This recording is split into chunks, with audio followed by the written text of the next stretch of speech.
করে ধরে নিয়ে আসবেন? আপনাকে কে বলছে আমাকে তার ভালো লাগে নাই? অবশ্যই ভালো লাগছে, কারণ সে সব খোঁজ খবর নিছে, আমার কোনো খুঁজ সে বের করতে পারে নাই। সে আমাকে বিয়ে করার জন্য যা যা করছে, এরপরে তো অন্য কোনো মেয়েকে সে বিয়ে করতে পারবে না।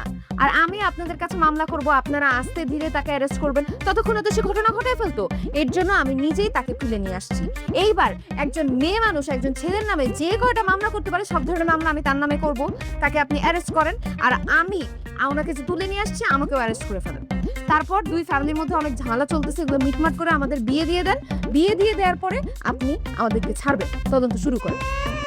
আপনার একার কথা তো শুনলাম, এটা শুনে তো আর আমি সিদ্ধান্ত নিতে পারবো না। ওনার কাছ থেকে তো আমার শুনতে হবে নাকি? দুজনের কথা শুনলে আমি একটা সিদ্ধান্তে আসতে পারবো। ওনাকে বলতে বলেন। হ্যাঁ, জিজ্ঞেস করেন সে তার মুখ আছে নাকি, সে বলতে পারবে কিনা, কোনো কিছু বলতে পারলে বলুক। হ্যাঁ, উনি কিভাবে বলবে? হ্যাঁ সেটাই তো, কিভাবে বলবে? মুখ থাকলে না বলবে। সে একজনকে বিয়ের প্রতিশ্রুতি দিয়ে আরেকজন